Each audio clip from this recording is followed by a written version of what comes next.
Olá, minhas queridas professoras e meus queridos professores. Estamos iniciando o módulo 6, Teoria da Carga Cognitiva.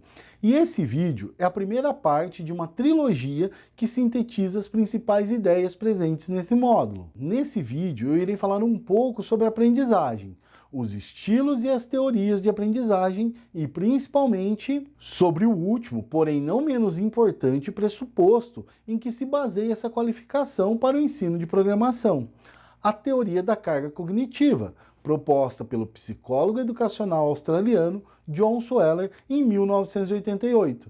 Então, solta a vinheta.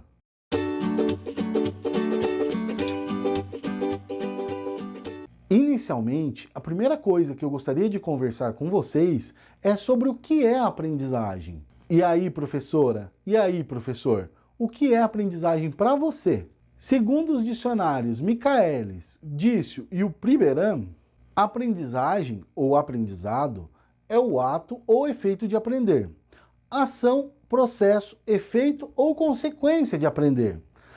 Ato ou efeito de aprender um ofício, uma arte ou uma ciência. É o tempo durante o qual se aprende, a duração do processo de aprender, o tempo que se leva para aprender e o tempo despendido nesse processo de aquisição de conhecimentos. Diz também que é a experiência que tem quem aprendeu, o exercício inicial sobre aquilo que se conseguiu aprender, experiência ou prática, denominação comum a mudanças permanentes de comportamento em decorrência do treino ou experiência anterior. Bom, pessoal, com base nas definições propostas por esses dicionários, podemos observar que o termo aprendizagem se relaciona intimamente a três aspectos. O primeiro é a atividade, ou seja, o ato ou efeito de aprender, ação ou processo. O segundo é o tempo, que é a duração do processo e o tempo despendido. E o terceiro é a experiência, mudanças no comportamento em decorrência de treino ou experiência anterior. Segundo Guy Lefrançois, aprendizagem é toda mudança relativamente permanente no potencial de comportamento que resulta da experiência, mas não é causada por cansaço, maturação, drogas, lesões ou doença. Para Ganet, a aprendizagem é inferida quando ocorre uma mudança ou modificação no comportamento.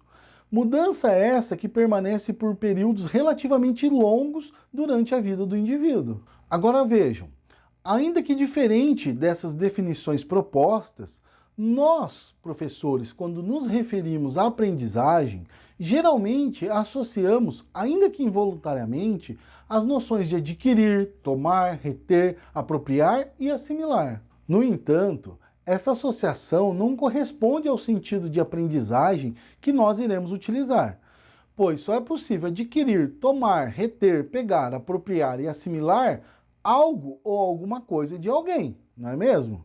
E associar a aprendizagem a esses termos nos incute ao conceito de transferência de conhecimento, que é comum à metodologia tradicional. E como nós estamos nos propondo a trabalhar com metodologias ativas de aprendizagem, devemos entender que a aprendizagem é construída e não transferida.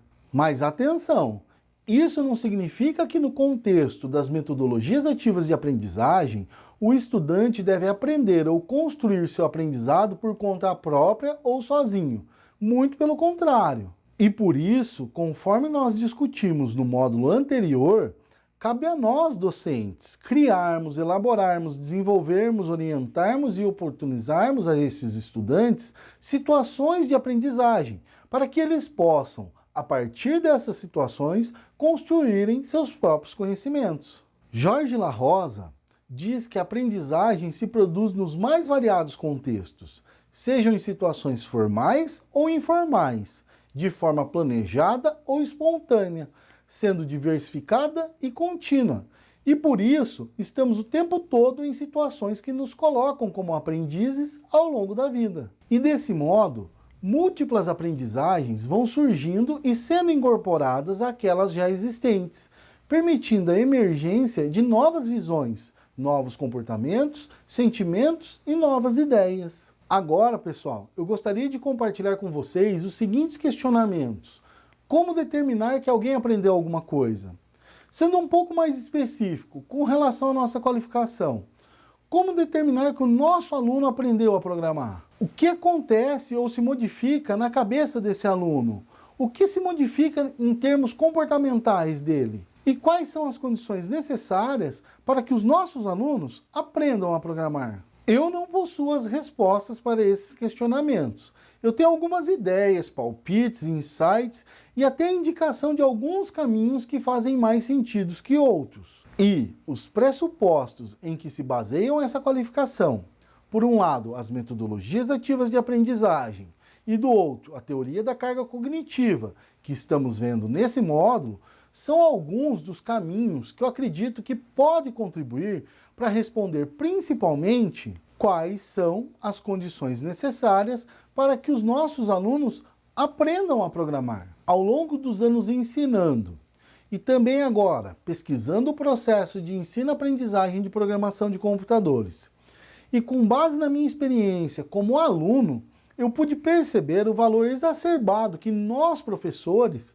damos aos conteúdos trabalhados em sala de aula, bem como a cobrança que nós fazemos desses conteúdos e a reprovação de alunos em função dos conteúdos não terem sido evidenciados por eles da forma correta nas avaliações, provas, testes e atividades. Eu compartilho com vocês que eu já presenciei por diversas vezes professores se gabando, como se fosse motivo de orgulho, da quantidade de alunos que eles tinham reprovado em disciplinas introdutórias de programação. Como se o fracasso desses alunos também não fosse o seu fracasso como professor. Para esses professores, com esse nível de compreensão sobre o processo de ensino-aprendizagem, torna-se complicado entender como o aluno aprende. Para esses professores, o estudante que aprende é o que responde bem às provas, é o que entrega as listas de exercício e que participa das atividades.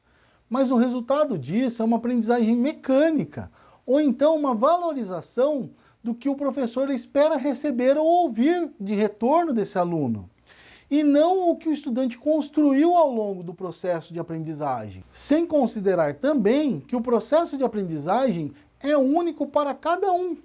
E se não aprendemos todos da mesma forma, isso indica que nós, professores, devemos estar atentos para assegurar condições adequadas aos diversos estilos, tipos e formatos durante o processo de ensino-aprendizagem, planejando, elaborando, construindo e oportunizando aos diversos tipos de estudantes, com seus diversos estilos de aprendizagem, experiências que os possibilitem a construir os conhecimentos necessários e assim possam progredir no aprendizado de programação.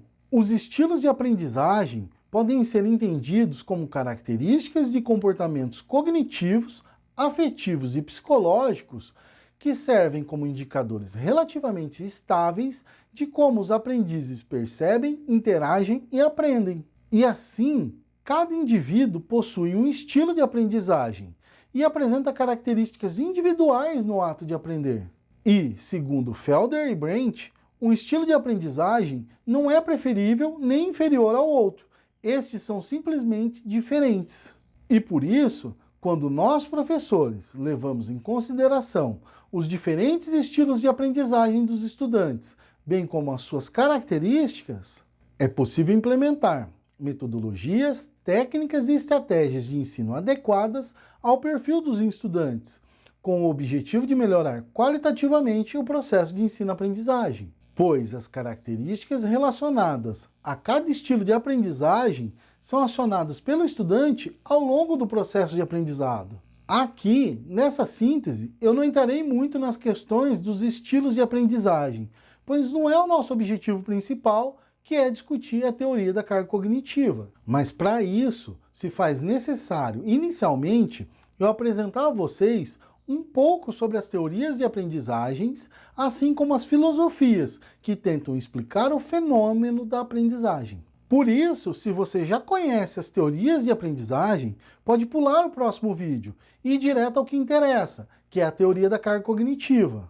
Agora, se o seu caso seja relativamente parecido com o meu, que, devido às características da nossa formação, não teve contato com essa temática, eu sugiro você assistir ao próximo vídeo para entender um pouco mais sobre as teorias de aprendizagem. Bom, pessoal, essa é a primeira parte da síntese dos principais assuntos trabalhados nesse módulo. Eu espero que vocês tenham gostado e qualquer dúvida é só entrar em contato. Valeu e até a próxima!